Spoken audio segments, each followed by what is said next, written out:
second in the league in scoring behind only James Harden, and the most responsible person for the 24 wins the Wizards had this year, Bradley Beal was quietly having one of, if not his strongest seasons of his career. And nobody cares. It's amazing.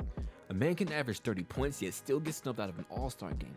And many of you will be like, well, his team isn't winning. He can't be an all-star. If we're going by that logic, then how does the public recognize Trae Young? I get it. The All-Star game is less about recognizing top performers and more so fanfare and popularity, which explains why Alex Caruso was in the top 10 in votes in the West this year. And it's no shot to Trae. I think he belonged. Matter of fact, I know he belonged in the All-Star game. But so did Bradley Beal. And I think it's time we give him his flowers. What's up, y'all? This is Greg from Modern Hoops Podcast, and in this video, I show love to a top 10 two-guard in Bradley Beal, who's flying under the radar, despite having his best season. If you haven't yet, hit that subscribe button below. And welcome to In and Out.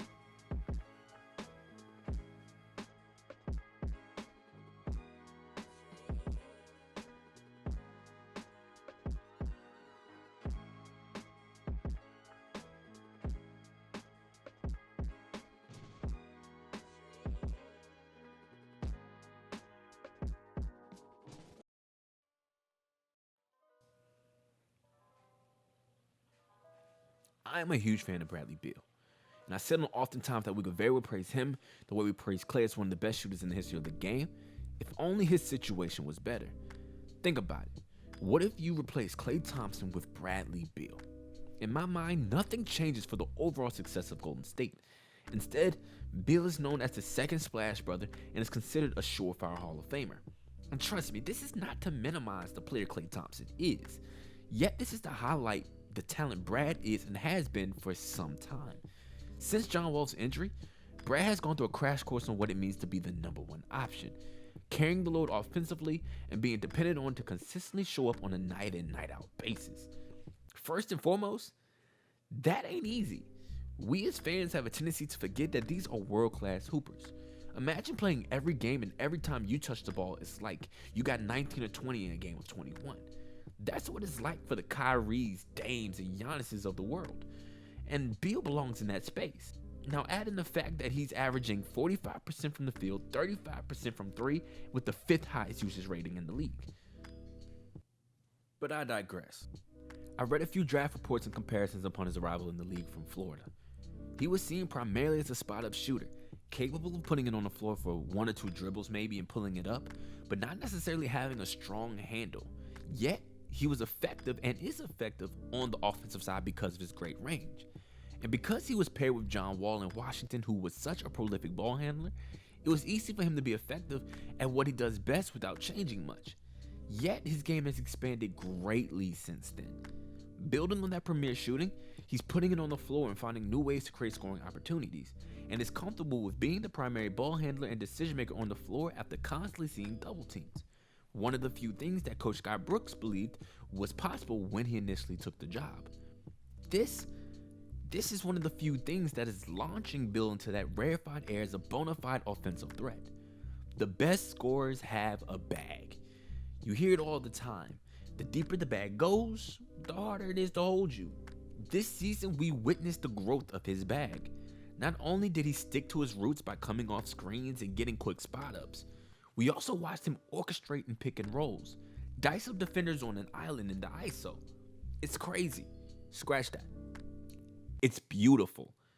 And despite not getting the nod for the All-Star game, people vouch for him like Bam Adebayo, and some are putting him in all NBA conversations as well as Most Improved Player of the Year.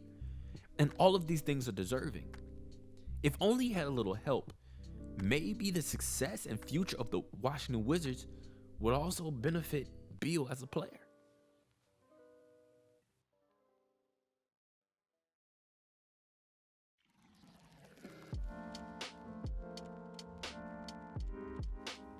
Beal's season is impressive because he has very little help.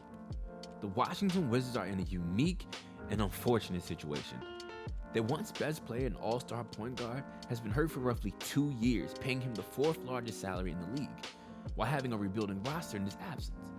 The problem is, Bradley Beal has been stuck in the middle. He's in the prime of his career, and although it's early in his prime, being that he's 26, no player enjoys the feeling of being at their best, but it being wasted in a bad situation, which has forced media and executives to wonder, should he want out? Beal has been vocal that he wants to find success in the nation's capital. He said, and I quote, "I can sit here and say, yeah, I can go to Boston, I can go to Toronto, I can go to Miami. I can go everywhere everybody wants me to go. But what would that look like?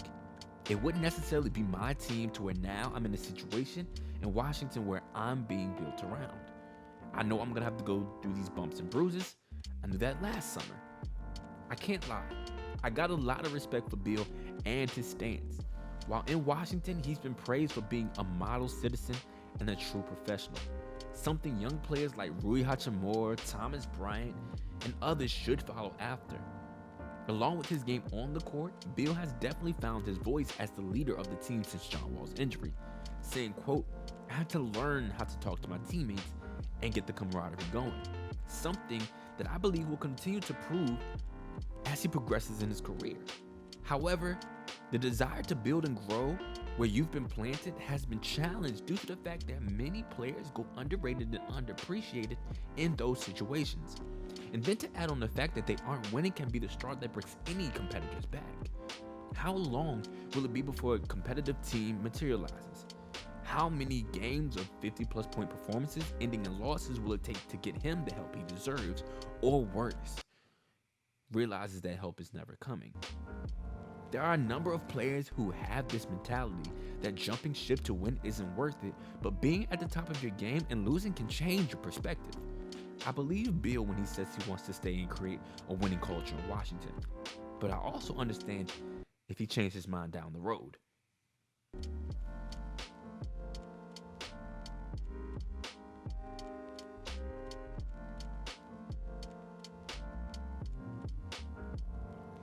No matter where you fall on the spectrum of if Beal should leave or not, there's one thing that can't be denied. He's been underappreciated this season. He's played every game possible and competed every night he stepped on the floor at a high level, and that should be commended, especially when some players choose to load manage and take games off. This year, he has put up franchise-altering numbers with 21 consecutive games of 25 points or more.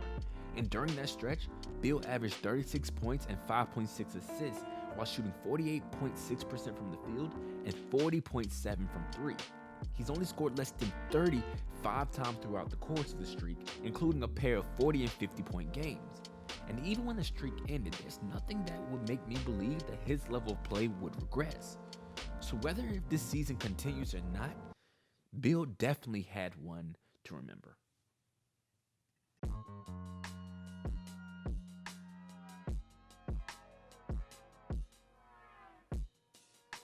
Alright y'all, that's it for this video. Like always, please leave a like and share it with another hoophead if you enjoyed it.